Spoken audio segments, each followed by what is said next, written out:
don't know if Tainari's told you about this before, but while my research involves learning about ruins and the mechanisms within them, I don't belong to Ksharawar, which specializes in researching mechanisms, nor am I in Spontamod, which specializes in researching energy flow.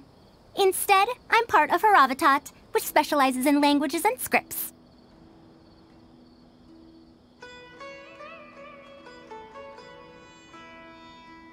She has been invited to Ksharawar multiple times to continue her research, but she's rejected them each time. Just listen to how they introduce themselves. In the future, Ksharawar will be the only Darshan with the ability to research mechanisms. There's no such thing as exclusivity in knowledge. Besides, the current Ksharawar is more concerned about how mechanisms can be used in everyday life, while my research involves textual analysis of ruins. If they're trying to use the collaborative project as an excuse to have me reconsider again... No, that's not it. The request this time is from Akara Crafts. The representative of Ksharawar recommended you to them, Madame Faruzan. In truth, she told me that it's because she respects you a lot. Oh, respect? Oh, my.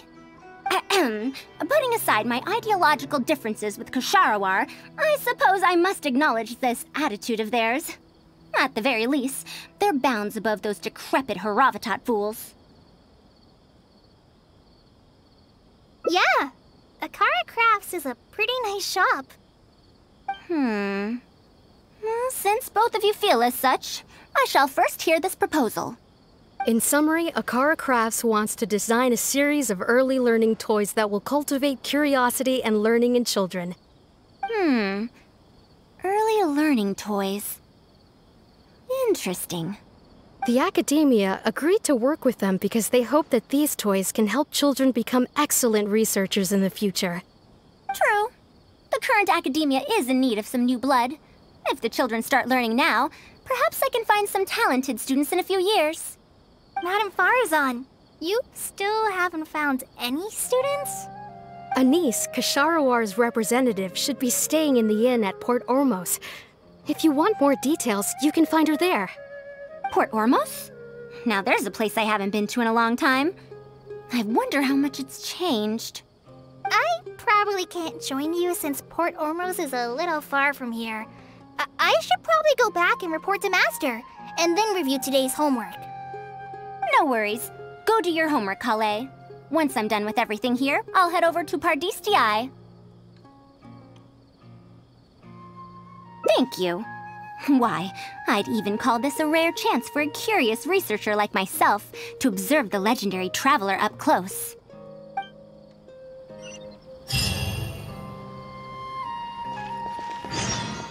Archon be praised! I can finally send a report to my superiors.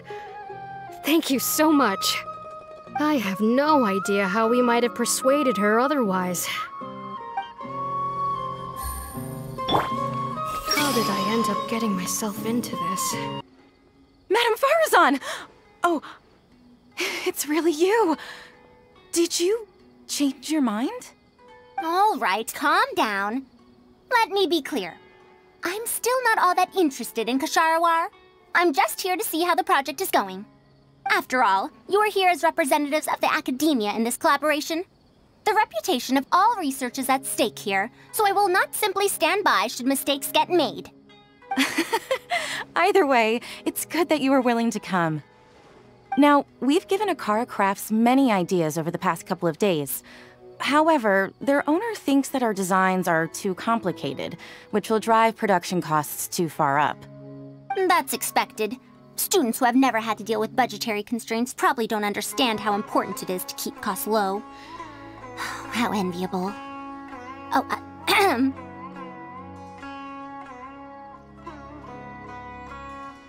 If you join the Ksharawar, your budget will be as big as you want it to be.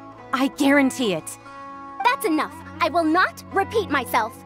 Take me to Akara Crafts owner first, if you please. All right. He's usually at the slope up ahead recruiting volunteers to test out his toys. Let's just head over. Mamdu, the one I recommended is here.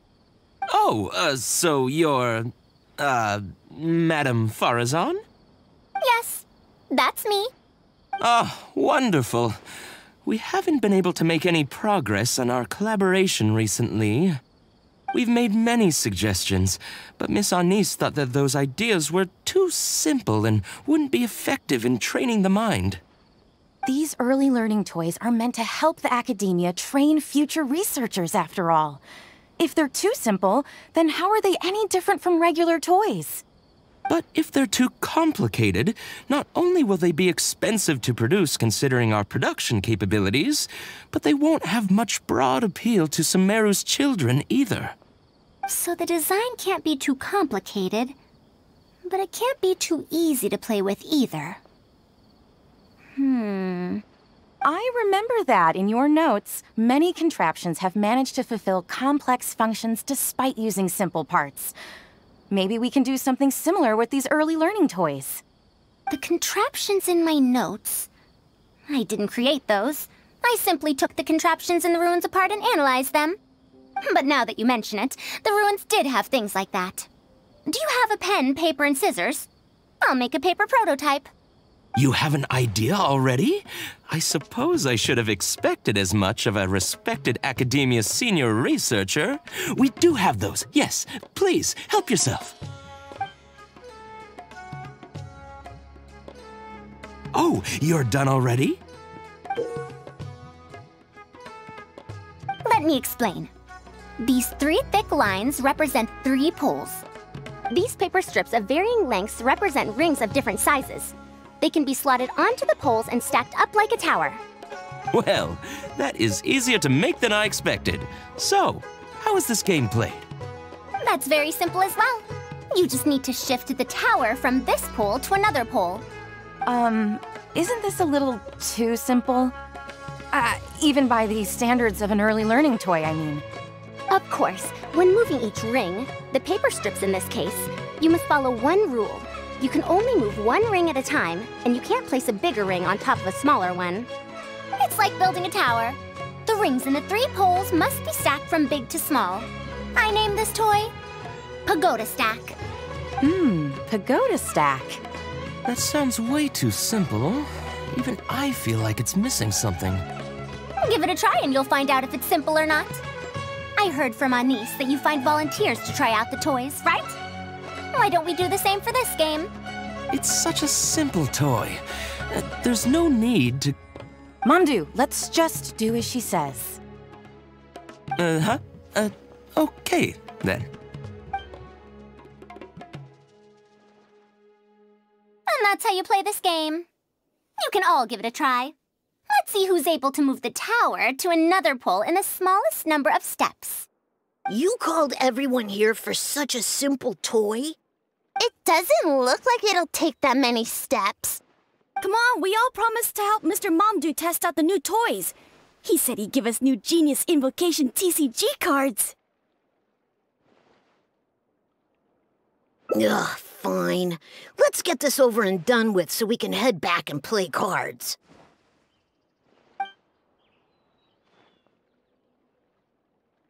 Done! It took me 19 steps. Huh? It took me over 20 steps. I only needed 18 steps. Not bad. Looks like you're all familiar with the rules now. Then let's increase the difficulty. The next tower will be 5 layers tall. Now then, give it a shot.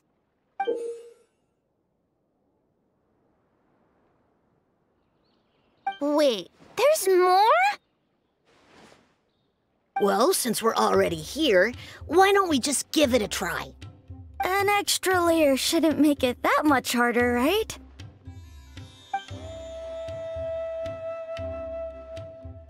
What's going on?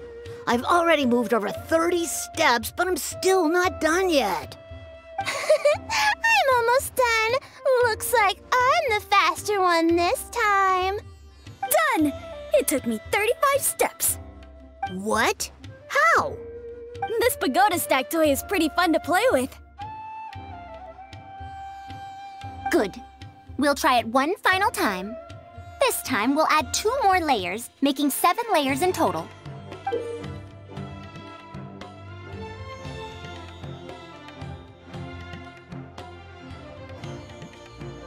Mamdu, we've still got quite a few paper strips here. Why don't you give this a go as well? Do you need that many steps for something this simple? Let me try. Madam Faruzan, allow me to try it as well. You were looking at it quite seriously just now. Are you starting to understand the principles involved? I think so. If you want to test out your hypothesis, you'll just have to play and find out. Got it. We don't have enough paper strips left for you, Traveler. However, by the looks of things, you seem to have the game figured out. Why don't you guess what the lowest number of steps needed to solve a 7-layer pagoda stack is?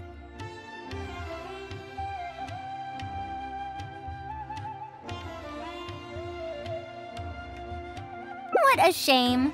You were close. However, you did well for someone seeing pagoda stack for the first time. Let's see how well they do then. If I move this small ring, then the big one won't be able to go on top of it. Oh, this is going to take more steps than I expected. I've lost count of how many steps I've taken. Can I restart? This got a lot harder.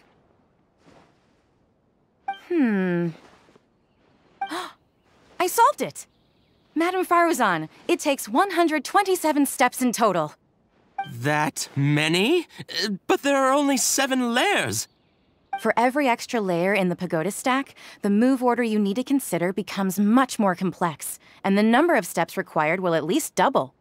More accurately, it will require double the steps, plus 1 each time. You did well. You didn't underestimate the principles behind it just because it's an early learning toy.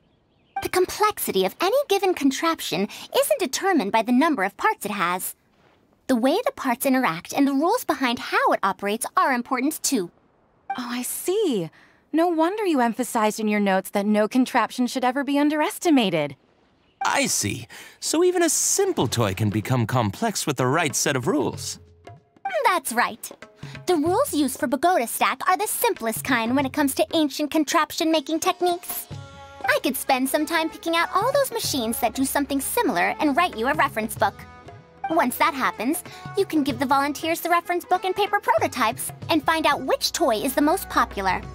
Do you have any other toys? Yeah! When can we play with them?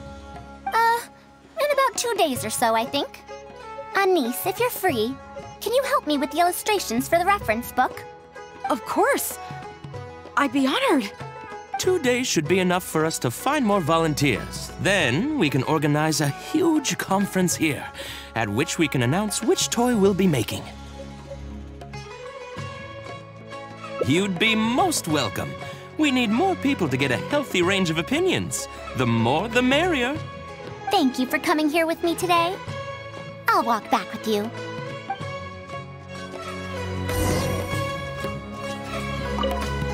Is Madam Faruzan really going to mentor me?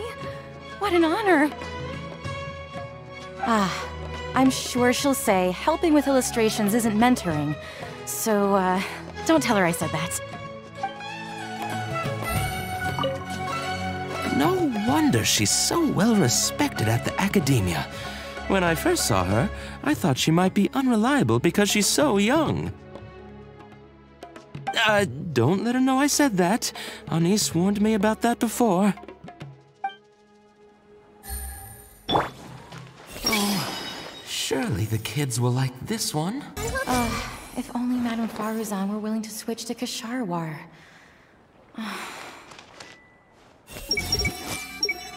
This new game's not bad, but Genius Invocation TCG is better. This new game is even more fun than Genius Invocation TCG. I see everything. This new game's fun. Like Genius Invocation TCG. We need to wait 2 whole days before we get the new toys? It might just be all reference stuff. It'll be a long time before we can play with the real toys. Guess all we can do is play Genius Invocation TCG in the meantime. I'll be going then. Say hi to Tainari and Kale for me if you can. Once everything here is settled, I'll make my way over to Pardistii as quickly as I can. You want to ask why I'm unwilling to join them, yes? Putting aside the fact that they're too full of themselves, I actually have no issue with their research methodologies and approach. After all, knowledge is either right or wrong. Superiority and inferiority do not come into the conversation. All researchers are just doing their best to shed light on the unknown in their respective fields of expertise. No matter what corner of the unknown they shed light on, it's a step forward for us all. Because I believe wholeheartedly in that principle. Even if the others call my research useless, as long as the knowledge I gain from it is accurate, it could become useful in the future. In the end, useful and useless are concepts that shouldn't be used to evaluate knowledge. When I first started deciphering ancient documents, I didn't think about how it'd be useful to Ksharawar. That's why there's no need for me to join them to do useful research. I'd rather stay in Haravatat. It's much more convenient for me to access the materials I need for my research here. Still, the funding that Ksharawar has offered me is so hard to get in Haravatat. Perhaps if this collaborative project goes smoothly, I can even ignore Haravatat and ask for a higher budget directly from the academia. Oh, I could come up with lots of ideas. With Anis's help, 2 days will be enough for our work. However, I'm still undecided as to the style of the reference book's text and illustrations.